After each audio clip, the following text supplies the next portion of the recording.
Hi guys! So for today's video ay samahan niyo naman ako sa aking araw na ito. O diba, October 2, Diyos mio marmar. At ayan, tamang kagigising ko nga lang. Pero nagising na din ako kanina, bumalik lang ako ng tulog. O diba, ayan, tamang landian lang kami ng aking pinakamamahal na papi. O diba, tas ayan, tatayo na nga ako kasi nga nagugutom na ako at mag-alauna na yan ng tanghali. Hindi lang ako kakain kasi nag-breakfast naman ako kanina ng pancake at saka choco. Ay, adoray, may pag-choco. Tas so, ayan, bubuksan na lang natin itong bintana kasi nga medyo mainit na ang panahon, maalinsangan na. So, ayan, tamang tiklip lang ako ng aking pinaghigaan. Siyempre, malamang.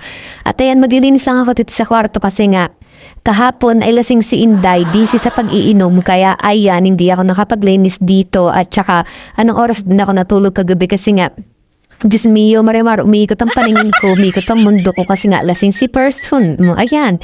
E di ngayon tayo kikilos kahit na medyo tinatamad tayo at aya't magdadakot tayo ng pupu ng aking alagang aso. Hindi ko na naman siya nailabas kaya ayan, dito siya sa loob pumupo at tilinisan lang natin tong loob. Medyo maano na maalikabo.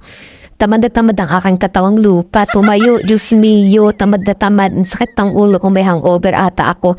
Ikaw ba namang purong gin na may kalamansi ang ininom mo? Diyos mio, hindi ka ba naman magkakaroon ng hangover niyan? At ayan nga, hindi ko nga alam kung nakailang bote kami nun. Basta ang alam ko nakauwi ako, charis.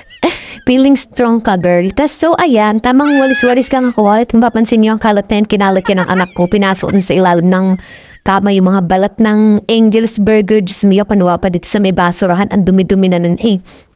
Tapos ayan, tamang walis lang ako, diba? Di pa malinis yung pag-aayos ko yung walis. Diyos mio, lutang ka ba, girl? Lasing ka pa ba? Tapos ayan, tamang map lang ako kasi gawa nga ng medyo maano na nga yung sahig malagkit. At ayan, tamang map lang ang person. O diba, ang taray, may paglinis talaga nang wala sa oras. Tapos ayan, tamang linis lang at punasan lang natin to. Tapos bababa na ako, magmamap ako. At ayan, nice ko nga lang to. Kinutukan ko ng electric fan kasi nga basa yung sahig namin. Siyempre, kailangan tutukan para matuyo. Tapos ayan nga, inilabas ko lang yung mga ilang pirasong kalat. Tapos nilinis ko lang itong upuan. At ayan, yung baby wipes na yun. Nakalagay, ba't nakalagay baby wipes na yun? Tapos ayan, niligpit ko lang yun dito sa may upuan. Tapos nagtapon ng konting basura. Tapos ibababa ko na rin itong mga plato at saka baso. O diba, inch mio, kinalkal pa ng alaga kong aso. Tapos ayan, i-check ko kung anong kulang na ibababa ko. Tapos ayan, bababa na nga tayo. O diba, nagmamadali ang person kasi nagugutom na talaga ako, te. Tapos ayan, magugas nga lang ako. Tapos medyo madilim dito sa, sa sala kasi hindi ako nagbubukas ng ilaw. Sayang kuryente, dumating na yung kuryente namin. Bilang kuryente namin, Diyos mio. At ayan, tamang linis nga lang ako dito sa baba. Nagkiklang ng tubig sa rep. Tapos ayan, nagbaba ako ng nagyelong tubig, Diyos mio. Nagyelo, tubig pa. Tapos ayan, nilagay ko lang sa basurahan yung mga panis na pagkain sa rep na hindi nalilinis kasi nga medyo busy ang mga person dito sa bahay kaya hindi na masyado naiintindi. At ayan, hugasan ko nga lang itong mga platong ginamit ko at saka yung mga baso na nasa taas na hindi ko na naiibaba. Ayan, tamang lalagyan tayo ng sabon, pabulain lang natin. Diyos mio, ba't ginaganyan ko? Tapos talaga ko rin naman ng tubig. Ewan ko. Tapos ayan, tamang hugas lang ang person. O, diba, inugasan ko yung mga baso at yan, paborito kong baso yan. Galing yan sa may bilihan ng ng ice cream. Tapos ginawa ko na siyang baso kasi nga medyo, siya, malaki siya. Ang sarap niyan timplahan ng kape, hindi matagal maubos. Katulad sa baso lang, naku, Diyos mio, wala pang ilang oras, ubos na yung kape ko. At ayan, tamang hugas nga lang tayo ng mga plato. Ayan, yung pinagkainan, kung sugusan natin kasi nga medyo na tigas na yung, yung laman niyan, Diyos mio. Ewan ko naman laman niyan. Tapos, ayan, nagkulang pa ako sa sabon, kaya ayan. A few moments later.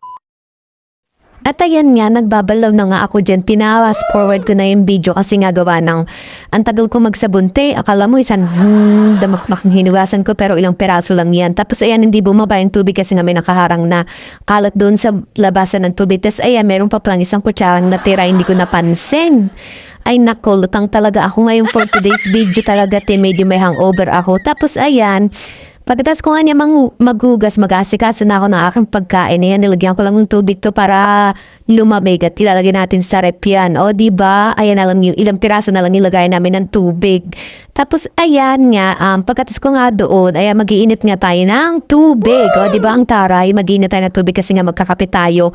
Coffee is light ang mga person na yan. Ayan, bubuli ako ng adobo tapos twin pack palang coffee ko yun. Tapos ayan, kumulo na nga yung tubig na pinapakulo ko. Diyos mio, pati ulo ko kumukulo na din. sa init ng panahon. Tapos, ayan, bubuksan natin to, lalagyan natin siya dito. Ayan, ganyan siya karami, te. Oh, tapos wala kaming asukal. Diyos mio naman talaga naman. Tapos ayan, ilagyan ko lang siya ng konting mainit na tubig. Tapos tutunawin lang natin yung coffee ko. Ayan, ganyan. Diba? Dahil wala tayong pambili ng tube ice. So, dati yung tube ice ba, matutunaw din naman yan. Tapos ayan, lalagyan ko lang siya ng malamig na tubig. Diba? Ayan, tinunaw ko doon sa may drum. Ay, timba pala yun. Tapos ayan, ang hirap niyang palabasin ng tubig. Diyos mio. Pinipisil mo pa siyang ganyan kasi nga nagyelo siya, te. Parang yung pagmamahal ko sa kanya, cold na, hi, cherries, o ganun. Tapos, ayan na nga, at nalagyan ko na nga siya. Tapos, ayan, titikman ko yan, medyo matabang, te. Okay na yan, kesa man magka-UTI ay malala. Tapos, ayan, isasalin ko nga lang dito yung aking ulam, o diba? Ayan ang aking ulam, 552 na adobo flavor. Ay, taray. So, ayan, ganyan siya karami. Marami siyang sabaw. Talaga naman, diba, tinaktak pa sinimot. Simut sarap yan. Tas, ayan, adobo na, 552 na ulam din namin kagabi adobo.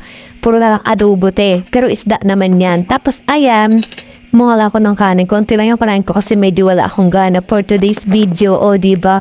Ngayon lang nangyari sa buhay ko to na kumain ako ng tanghali. Hindi talaga ako kumakain ng tanghali. Kasi wala lang, tinatamad ako. Tapos hindi ko alam kung ano yung ulam. Paulit-ulit na lang yung ulam na bibilin ko. Alam niyo ba yun? Tapos, ayan. Tamang kain lang tayo, guys. Kain kayo. Tapos, ayan, food trip lang malala talaga ako. Nagugutom na talaga ako. Hindi ko alam kung nalilipas na ba ako ng gutom o wala lang. Tinatutok lang pang kumain ngayon tanghali o nag-crave lang ako sa kanin. Tapos, ayan, taring mo naman mag-crave kanin. Tapos food trip malala, ayan yung alala kong aso, kumain na yan kanina umaga, binigyan niya ng pagkain ng kanyang ama, diba, ang taray, may pagkain. Tapos ako bumili lang ako ng ulam ko, tapos ang mahal-mahal, 35, bay, grabe, te, talaga naman yung height ko na lang, ang hindi ko mataas talaga, te. At ayan, food trip malala ako niyan kasi nga gutom na gutom ako, te, alak pa more. Pagtas ko nga kumain, ayan, nilagay ko na lang sa rep yung natira kong ulam. Tapos, huhugasan ko lang yung pinagkainan ko. Kasi nga, baka mamaya, hindi ko na naman mahugasan yan. Diyos mio, tinatamad ako talaga ngayong araw na to. Hindi ko alam kung bakit. Tapos, ayan, akit na nga ako. Ayan, tapatayin ko na yung ilaw dito sa sala kasi gawa ng sayang kuryente. Hindi tayo nagbabayad ba? Tapos, ayan, pagkakit ko nga dito sa taas, tamang magbibape lang ako, tambay, muni-muni, ganon lang ang person. Ayan, may hinahanap ko yung vape ko kasi wala na naman, di ko na naman alam kung saan nailagay. Tapos ayan, labas ko lang yung lagay ng alcohol, ubus na. Tapos ayan, tamang tambay lang. Tapos kape, vape, diba? Ganyan lang ang routine natin. Pagkatas kumain, tambay, upo, yosi, charis, di tayo nag-yosi, bawal yun sa kalusugan. So ayan, tamang vape lang. Kala mo talaga banal.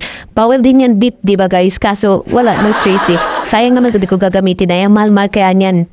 Tapos ayan, kinuha ko nga yung bill ng kuryente namin, Diyos mio, dumating na. Napansin ko na napakalaki na naman ng kuryente namin, nasa 1,300 plus. Diba?